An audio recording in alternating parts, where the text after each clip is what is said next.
Greetings and salutations, comic book conversationalists. This is Comic Book Hangover. My name is Scott, and we have 2 weeks worth of weekly haul and weekly reviews to do.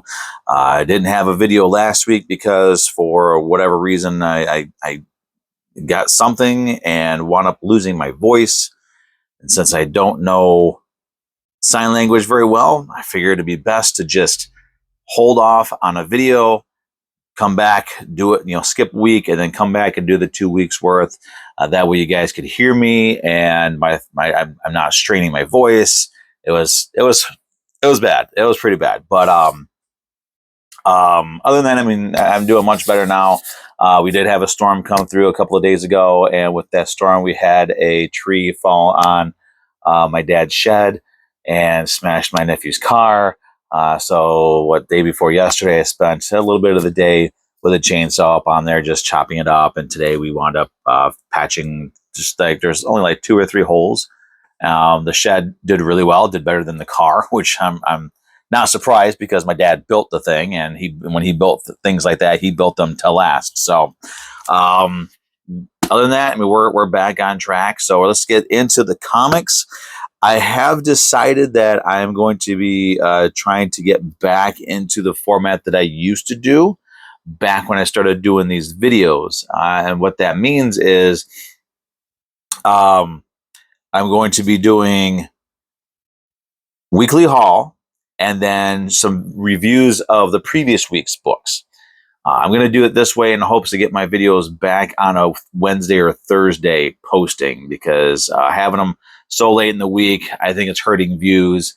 By the time Saturday comes around, these books aren't as new and people seem to have lost an interest in them. So we're going to start that with this week. I won't talk too much about the books that came out this week, but we're going to talk about I'll talk about some of the books, or at least one of the books that came out last week. So from here on in, there is a spoiler warning. I will let you know when I'm going to talk about a book ahead of time. I also want to mention I picked up a couple of posters. We'll get to that when I finish this first round of books. So first up from last week, I picked up Facsimile Edition number 1 of 2. This is Marvel Superhero Secret Wars number 6 of 12.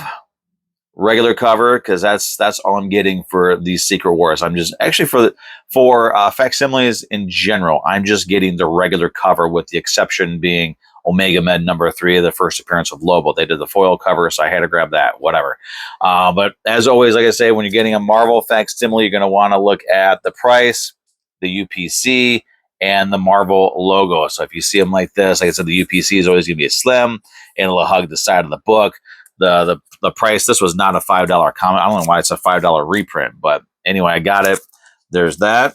The other reprint that I picked up was from DC Comics, and it's actually not originally a DC comic.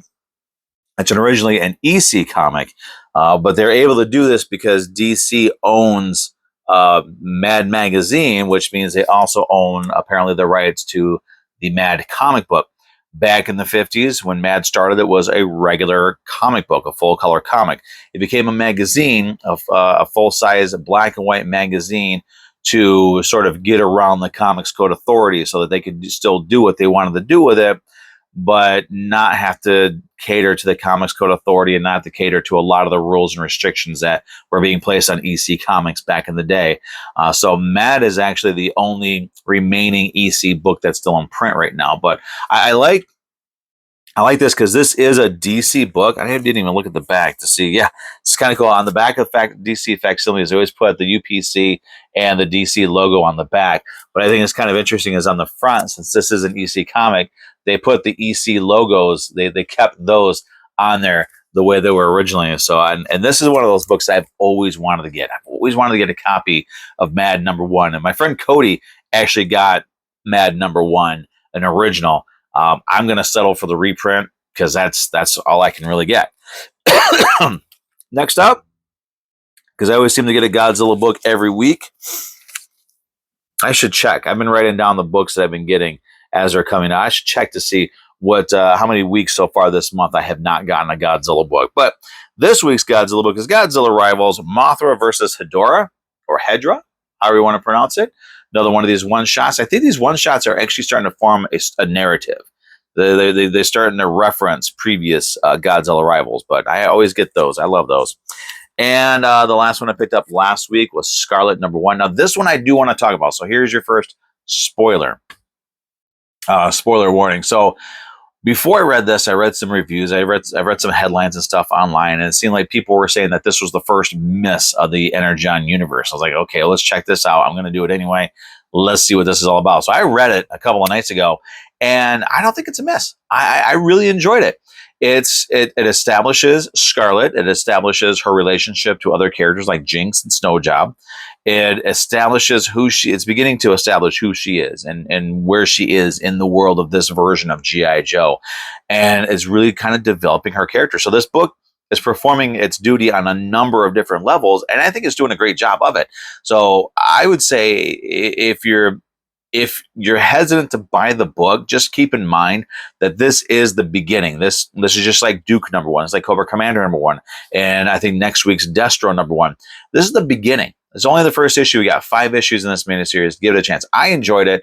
I like the setup. I like how they're setting up who she is and her skill set and her attitude and her personality, all the stuff that we really didn't get in the old cartoon. I'm not sure if we did in the Marvel comic, because I never read the Marvel comic. Not really. But they did a really good job of setting this up, and there's a lot of fun too. So I don't know. I would say at least give the first issue a shot. See how you feel about it. But I don't really buy the reviews saying that this is the first miss of the Energon universe, because I enjoyed it. I enjoyed it just like I've enjoyed Duke. I knew I was going to like Cobra Commander, because I'm a big Cobra Commander fan. But like Duke and Scarlet, I was like, I'm not too sure about them. But Duke surprised me, and Scarlet is on its way to surprising me as well. Now, also last week, I picked up a couple of posters. I haven't put them up yet.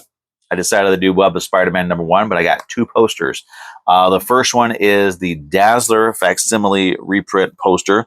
It is the cover of Dazzler #1, her first comic book series. She's never really been a character that I've really liked, but I've always liked that cover for whatever reason. But I've always enjoyed the cover, so I have an original. If they do a facsimile, I think they did a facsimile. I don't know. There's so many facsimiles out, it's hard to keep track of them all. But I'd get that, and I wanted to have the poster as well, so I got that. The other one that I picked up was also a facsimile poster, and that is for the Marvel run of Godzilla King of the Monsters issue #1, which I do have the original of. I think I have a couple of them.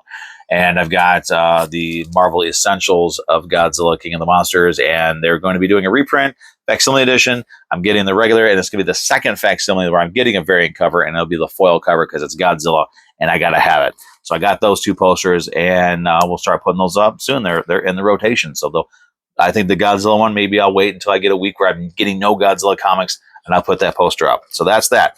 Now, for this week's books, I picked up for my son a Bluey book. It's got, I think it's got stickers and stuff in it too.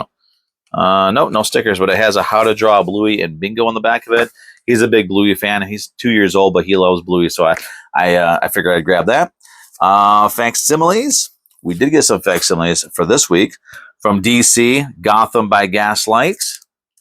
Batman. I have the original of this. I never read it because this is one of those books that had those really heavy stock covers, and I'm always nervous about opening them up because I don't want to split it along the spine there. What really surprised me about this one, though, is this is a $4.99 book, but they put that heavy stock cover on there as well, so it's the exact same thing. I mean, I thought that, with the original having the heavy stock, the cardstock paper, I thought the reprint would have a regular cover and not have any of that gimmick, but they wound up going all out with this. So this is a really nice reprint. It's even got the square binding on it as well. So I'm actually going to be able to finally read that. The other facsimile that I picked up this week is Deadpool Kills the Marvel Universe. There you go. I think this is a facsimile reprint. It's hard to tell because this is a more of a modern Marvel book. So your UPC and your price and everything on it is going to be the same as what it would be if it came out today. So this may or may not be a facsimile reprint, but it's supposed to be. I have the original. It's a really fun story. This ended up becoming the first part of the Deadpool trilogy, is what they called it, where he just went through the Marvel universes and he went through Classics Illustrated sort of stuff and just all kinds of things. So this is great. If you haven't read the Deadpool trilogy, this is definitely a good place to start. and the obligatory Godzilla book, Godzilla Best of Space Godzilla, which as I said many times before, I don't buy these to read them. I buy them because I like the cover, and they're Godzilla books. There's some these covers are really good. I like the minimalist look for them. And see here, I picked this one up. I was going to get, with Godzilla, they had that Godzilla Skate or Die first issue of this new miniseries come out. I flipped through it at the store. It was on my poll. I flipped through it, and I did not like the art in that at all. It was not for me. It's not the kind of art that I like with a Godzilla comic. So I decided to put that back. Somebody else will pick it up and fully enjoy it. Not for me. And eventually they'll do a reprint for it in the Godzilla library that I'm getting, that IDW is doing. I got the first volume of that. The second volume is out now, but eventually I'll get it in a reprint form. So I'm okay with that. So instead of that, I picked up the first issue of this week's long-ass title, Batman Gotham by Gaslight, the Kryptonian Age #1. I picked up the standard cover because why not? I was going to go all full board on this one. Now, this is a 12-issue maxi series. I may not get the whole thing. I want to check out the first issue and see how it does.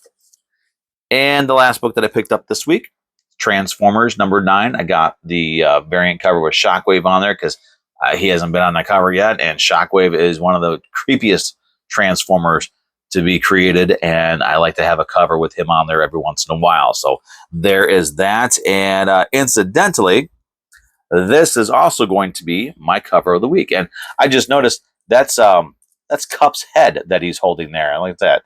That's Cup. I wonder what happened there. But there it is. Cover of the week, Transformers #9 with some creepy Shockwave goodness going on there. So there we go. That's that.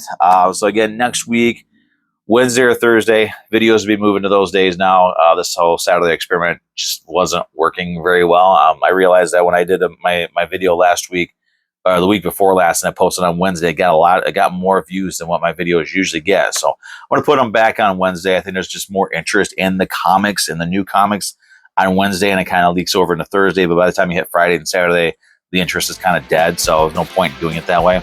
But that said, I hope everybody had a great new comic book day. Hope you're having a great weekend. And if you're in the shooting range of those storms that came through, hope you did okay. Hope everybody's safe, and there was very minimal damage to your property, and nobody got hurt. So that said, I'm gonna let you guys go. Thanks for watching. Thanks for your continued support. And I will see everybody next Wednesday with another new comic book weekly haul, weekly review video. See ya.